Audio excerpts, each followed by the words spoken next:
Thank you for joining us on this special broadcast. When you speak to medical experts and you look at the last 1 month, 1.5 months and what India has had to go through vis-a-vis our battle against COVID-19, and one of the biggest lessons that we've learned, and to discuss the efforts, the lessons and the role that companies are playing today, India Inc., Corporate India. I have with me Mr. Chanakya Chaudhary, who is the Vice President of Corporate Services at Tata Steel. Mr. Chanakya, thank you for joining us here on Republic TV. You know, when thanks for inviting me over. Good to have you with us. So, one of the biggest takeaways of the last 1.5 months has been how India has been able to mobilize what we call Mission Oxygen. You've had big companies come in, you've had our forces flying out and carrying out operations, sorties from different parts of the world, Navy vessels bringing in oxygen from different parts of the world, and corporate giants and companies like yours have played a very, very big role, Tata Steel especially. Why don't you tell our viewers about how it all began as far as Tata Steel is concerned, and how much of oxygen have you now supplied and to how many cities in India? Okay, so yes, you're right. The whole, I would say, headlines have been on the oxygen supply. The fact remains that every steel plant in the country, and ours, we have 3 of them, operating units, 1 in Jharkhand, Jamshedpur, and 2 in Odisha, Kalinganagar and Angul. And all of them have liquid oxygen facilities, generating facilities. So if I give you the number, typically in a 6 to 7 months horizon, if I see a horizon of possibly September 20 to May 21, if you look at that, I think somewhere in September we were supplying about 100 tons a day, and that was steady state supply. Steady state in the sense that this was a requirement outside our steel plant for various units. And today, as we speak, from 100 tons per day, it's now above 1,000 tons per day, kind of a supply.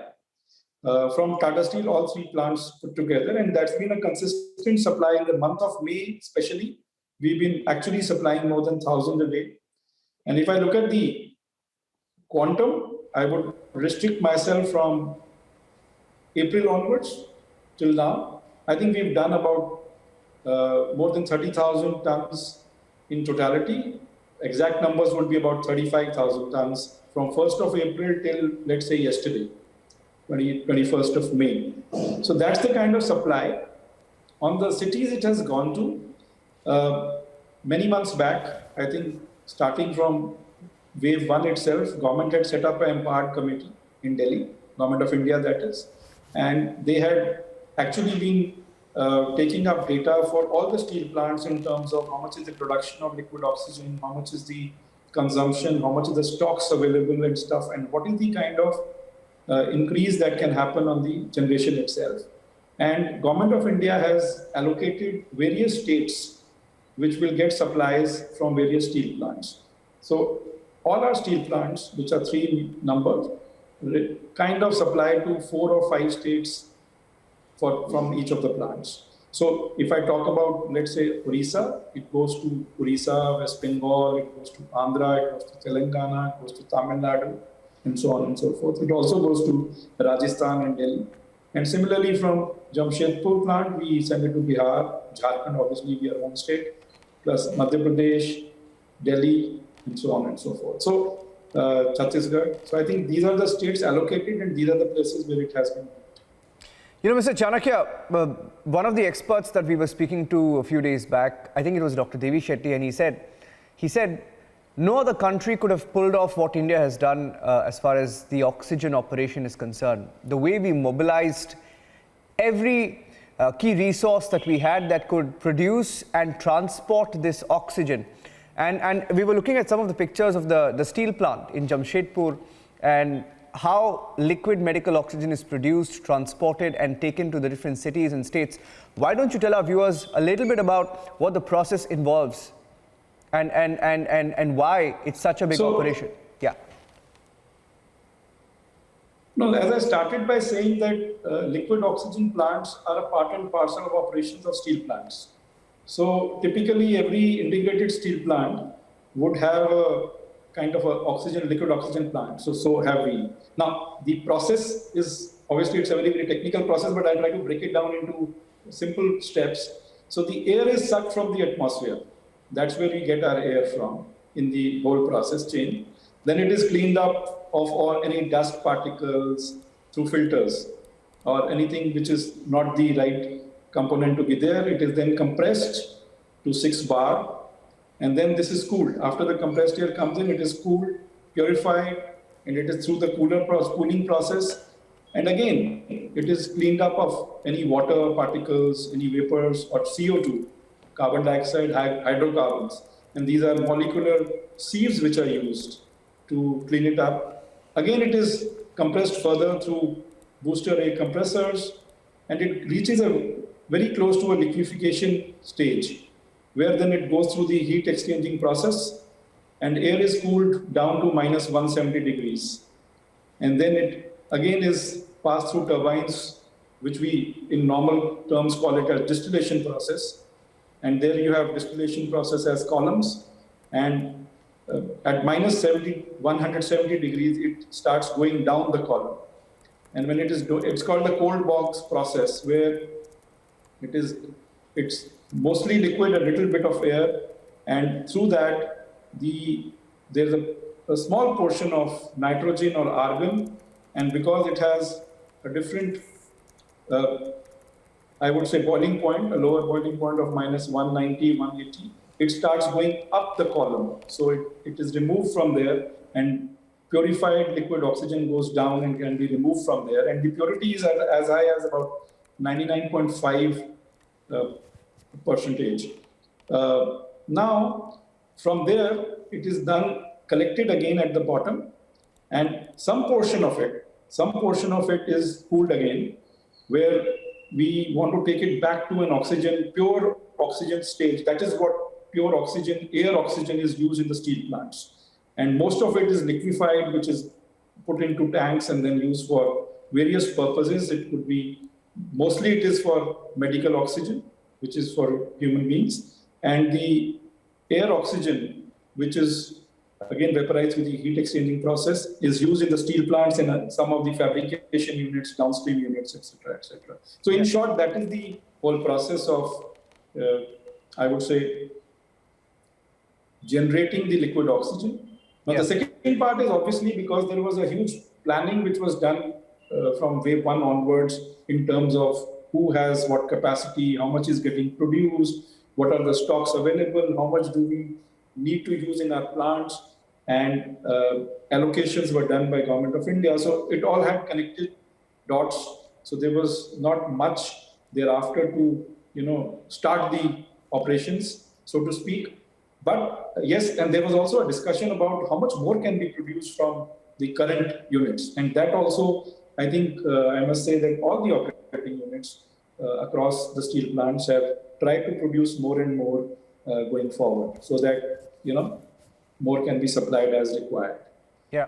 So how much of the infrastructure was already available, and how much did you have to set up / import to ensure that this operation oxygen is a success? For example, in the beginning, we didn't have enough cryogenic tankers for one. India had to import many of those tankers. So did you also as a company have had to import these cryogenic oxygen tankers? So yes, what you're saying is right. The production and consumption centers are different. So there is a lead time between, or there is a distance that has to be covered from production to consumption points, and that's where the tankers and the trailers are required. And surely when the demand is at the peak, obviously India didn't have too many tankers to cater to everyone's demands. So that is where I think Government of India, the industry, they joined hands, and Air Force, Navy ships.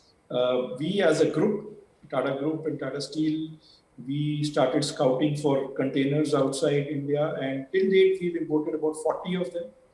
And once they come in, they again get purged and purified and checked for any hydrocarbon and they're then put into use. And we are going to import another, I think, 20 of them. So we have visibility about 60, and I'm sure there are other operators who are doing the same, and they get into the tracks after cleaning, etc. So that has helped, I would say, increase the containers within the country.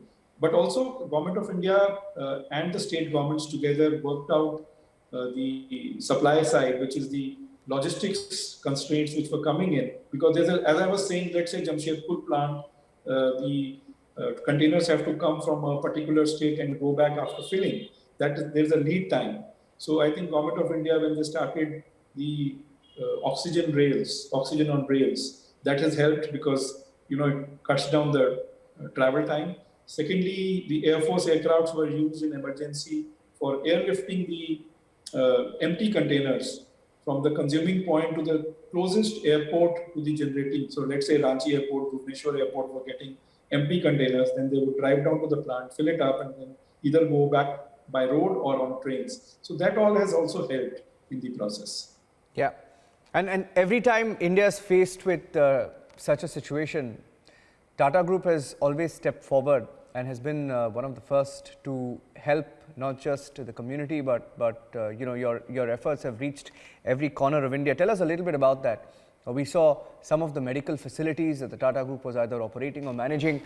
How many, in times of COVID, tell us about Tata Steel's efforts and also the Tata Group's efforts in setting up medical infrastructure. So, yeah, you're right. Actually, working with the community comes with our legacy as a group. So I think if we go back to our founder, Jamshedji Tata, the whole ethos, the value system, the thought processes came from the founding fathers, from him and thereafter the first chairman, Mr. Dorab Tata for Tata Steel and Tata Sons. And so community was never a separately taken up initiative. It was just a part and parcel of our daily routine in terms of engagement, in terms of, it's like if you have to continue production, you also have to engage with community. That's how the whole thing worked. So every time there is a need, we are always there. And I think the expectation of the community also has seen what we have done, and they also kind of expect us to deliver at the times when they really need it. So that's where it is. On the medical infrastructure, see, we as a company are operating in Jharkhand and Odisha. So we have raw material locations within Jharkhand, Odisha. We have 3 steel plants, as I said. So most of the places we do have our medical infrastructure, most of the places. However, that is not enough during the pandemic kind of a thing. So just to give you numbers, during the COVID wave 1 and even now, we are operating close to 2,000 beds on medical infrastructure, which includes the hospital beds, which includes the COVID care centers that we are operating. Some of the hospitals we have converted fully into COVID hospitals within Jharkhand and Odisha. And 2,000 beds across, out of which more than 10% will be with ventilator beds. And quite a few, I would say more than 50% or 60% will be with oxygen lines. Because this was also one of the learnings we took forward from wave 1, that at times we need more of oxygen lines and more of ventilator lines. So that's where we have done on the medical infrastructure. But I'll say medical infrastructure is not only hospitals and beds and ventilator. It's also about medicines. It's also about resources. So I must appreciate the kind of work that has been put in by the health workers, the medical staff, the paramedics. I think very, very selfless service given by all of them and still being given by all of them. But on the larger perspective, so, supply of testing kits, supply of oxygen cylinders, supply of, in the wave 1, there was a dire need of food packets because everything was under a lockdown. So our CSR team really got into the act directly with the community or along with the district administrations to not only create food packets, but also distribute to the people who really need it.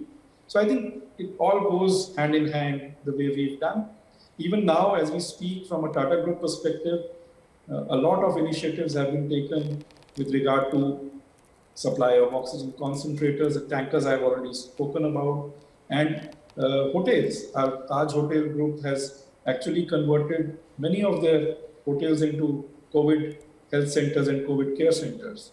So I think every vertical of Tata Group is trying and has tried to help in the way best possible we can do, I would Yeah. say.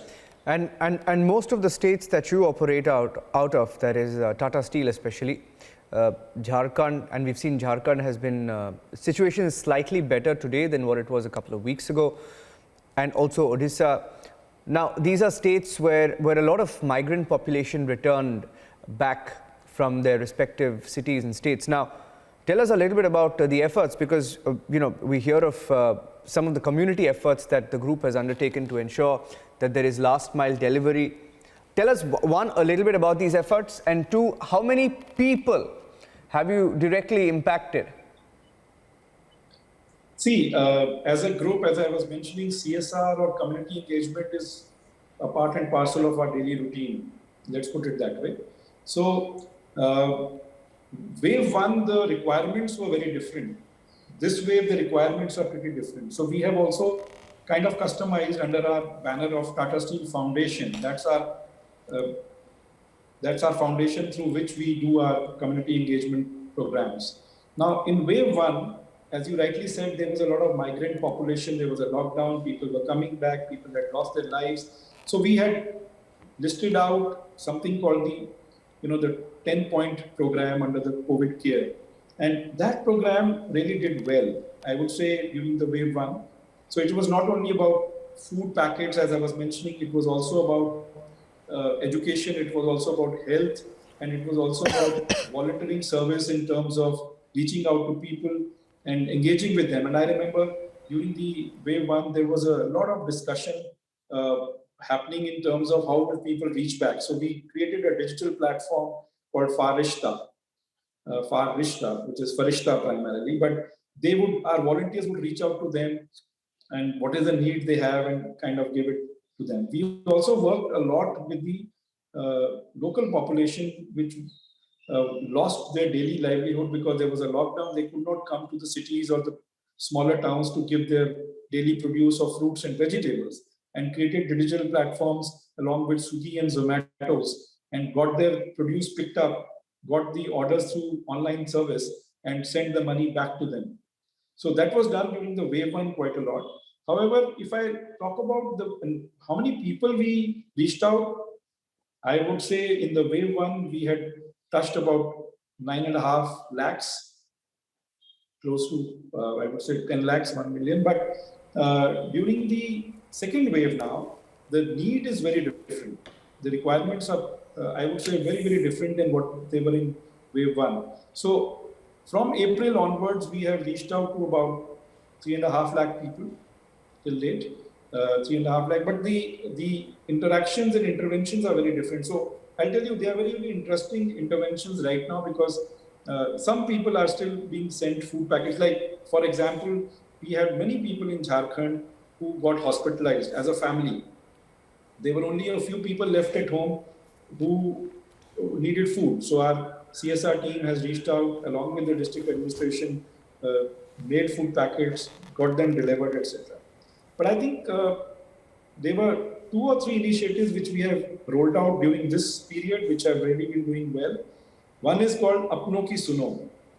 And this is a service which we are giving out to a lot of our rural population, semi-urban population, trying to tell them, hearing them in terms of what they need. Secondly, also to convince them on vaccination.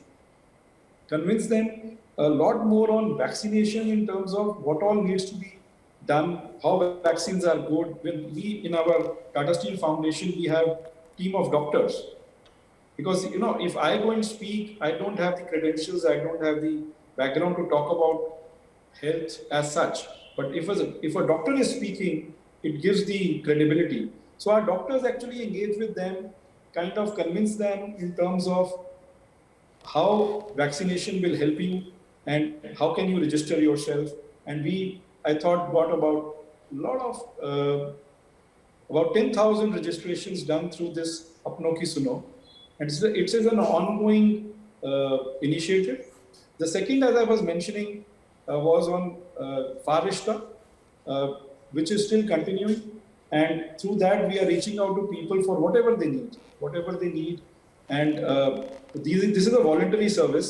So we've already clocked about 6,000 hours of volunteerism by our own employees in various locations who reach out. And this is not restricted to Jharkhand or Orissa. Yeah. It is till date gone to about 7 states of the country. And the third initiative is through digital bridges, because there are a lot of people within the ecosystem who are not tech savvy, who do not have smartphones, who need help. They are convinced to go for vaccination, but they don't know how to register themselves on CoWIN, etc.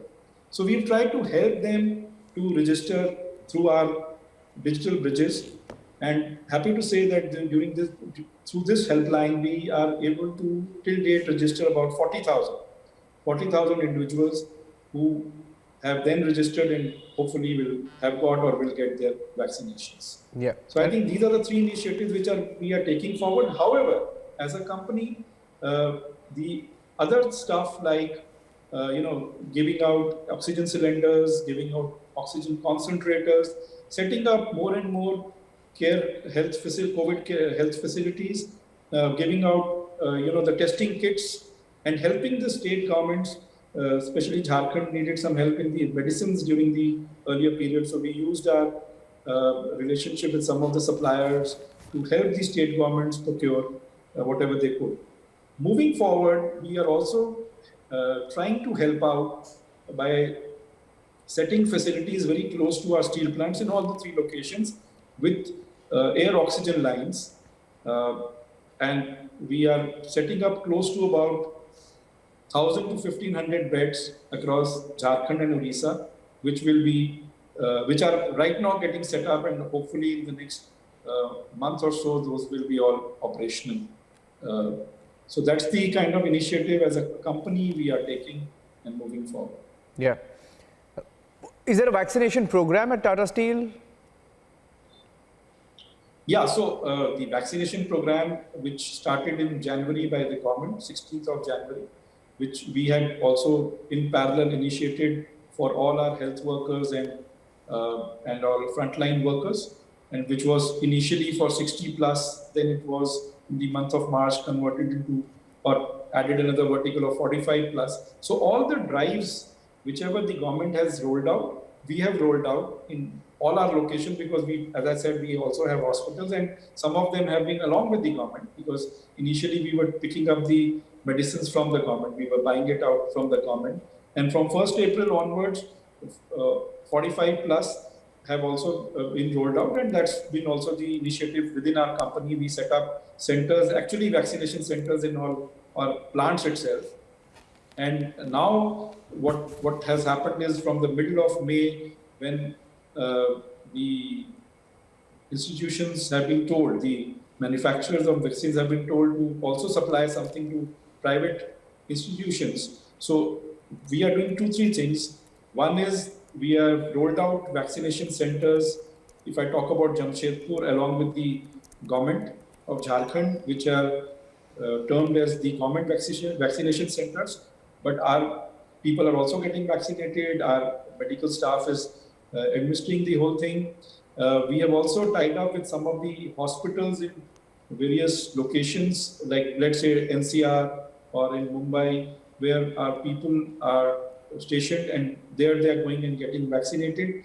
We are in direct touch with both the suppliers of vaccines in India. If we can procure the vaccines directly from them as a hospital, wherever we have registered hospitals, and hopefully that will also start operations as soon as the vaccines come directly to us. So there is surely a rollout of vaccinations across our operating locations, and we have been doing a lot of communication on 2-3 things for all our employees and community. One is on COVID behaviors. What is the relevant and the best behavior to be given during this time? Second is what are the benefits of vaccinations? And third, motivating everyone to protect themselves against this virus and go and get vaccinated as and when they are eligible in their times. Okay. Right. Yeah. Finally, Mr. Chanakya, at a corporate and operational level, what are some of the changes that you've had to make as a company, and what are the learnings from the entire COVID-19 pandemic? I'm talking about both the first and the second wave.